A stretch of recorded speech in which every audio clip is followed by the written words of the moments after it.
former Minister of Power,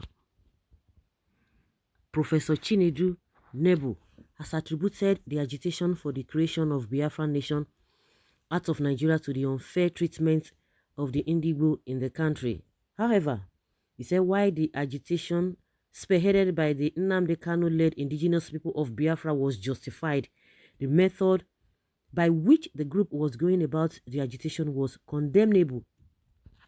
NEBO, who spoke at the inauguration of new executive members of the Correspondence Chapel, Nigeria Union of Journalists, Enugu State Council in Enugu on Saturday, also knocked Southeast governors who he accused of betraying the interests of the region for personal political gains. He argued that if justice must be done, the next president of Nigeria in 2023 ought to be an Igbo.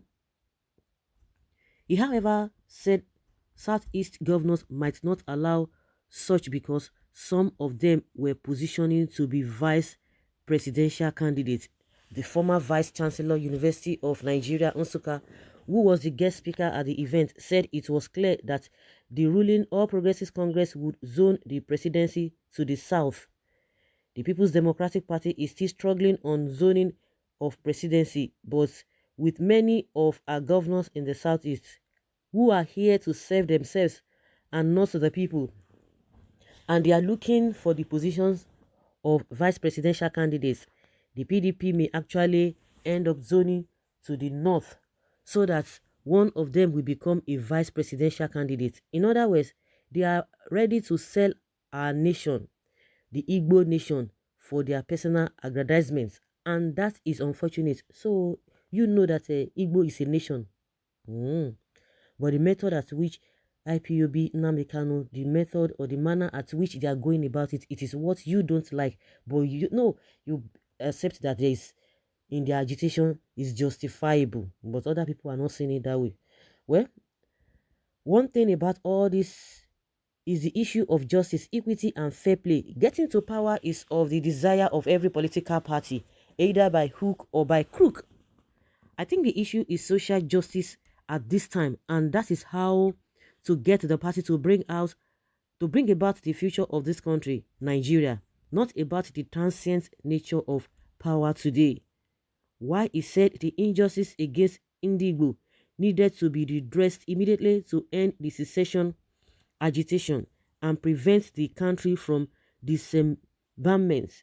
NEBO disclosed that the call for separate state of Biafra, which the indigenous people of Biafra and Nnamdi Kanu were championing, was born out of unfair treatment of Indigbo, which made them lose faith in the country. The clamor of the state, or for the state of Biafra, was born out of the massive ill treatment of Indigbo, disenfranchisement of Indigbo, the unspeakable treatment of Indigbo that have driven many of our young people to despair and despondency. That is why IPOB was born. Unfortunately, their methods are horrible, not defensible, unacceptable, and they are not passing on whatever it is they want to pass in the right way. So, when you talk to a typical young person in Igbo land, they feel like there is no hope for them in the entity called what? Nigeria. And that is why some of them are so determined to the point of giving their lives to have independence and to become free from this shackle that Nigeria has placed on Indigbo.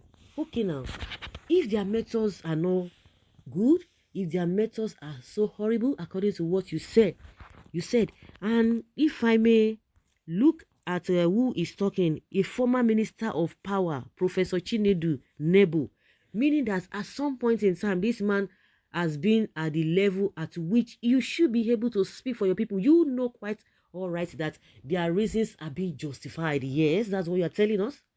And you have, at one point in time, held a position of a Minister of Power. But what did you do? If they are doing it wrongly, then what did you do, you as a person? Because we cannot tell, or we can't say that, oh, you are a nobody, then who knows you, or whatever. And that is the reason why, because they are paid. Like the way they formed Eastern Security Network. Eastern Security Network wouldn't have come up in the first place if the so-called leaders, those who they have elected to do the right thing, have done the right thing. If they had done the right thing, there wouldn't have been any need for Eastern Security Network to come to play in the first place. So you guys, you among them, because I don't know why you are now segregating yourself. Because for the fact that you have held a position to the level of a minister of power at that, you are one of the leaders. You are one of the leaders. All of you will keep quiet, because as at that time, or as at the time you are holding that position, you are just holding it so tightly to yourself because you don't want to lose it. Because anything that you say, that you talk about the marginalization of your people, you will lose your job. You kept quiet. Now you are not talking. Then if they are horrible in their methods of doing things, then why can't you come out? Because for the fact that you have acknowledged the fact that they are being marginalized. And again, I'm only saying is, we're just deceiving ourselves. Everybody, we are deceiving ourselves. And one thing about these people is that this IPOB or the Indigbo, you want to say, let me say IPOB, because when you say the Indigbo, the Igbos generally, but it's not all of them that are channeling their grievances with the way Nnamdi Kanu and IPOB are channeling their own, because they believe that maybe they have a one opportunity or the other to be able to settle themselves. And this is a mentality, the poverty mentality that majority of us have. Let me acquire. Like they always say, opportunity comes but once. So if nobody wants to even talk about the collective interest of the people. Nobody. Where which I'm going is that everybody is marginalized. These guys have just been able to say, oh, yes, we want to go a separate way. We want to do this, we want to do this, we want to do that. Believe you me, all Nigerians, almost all Nigerians, apart from the most people in the north, let me just say, from the southern part of the country, whatever that will make this country stand, that will make people have that sense of belonging, people want it. Because what we have now, what is not the problem? That things are not working well. Everybody's been marginalized. The people who have not been marginalized, somebody like this man, because now he's speaking from a distance. From a distance, this man is speaking from. Oh, the leaders. Oh, the IPOB. Oh, this and this and that. But there's one truth in that is pertinent. People are being marginalized. Not only the mass, the IPOB. Everybody is marginalized. Everybody is affected. What are we talking about? I am affected. You are affected. But who is going to speak for us? Who is going to speak on our behalf? Everybody is just trying to be politically correct. Everybody is trying to hide under whatever they want to hide. Now, this one is telling us that it is the way they are doing it. But now, if you have a right way of doing it, why can't you come out?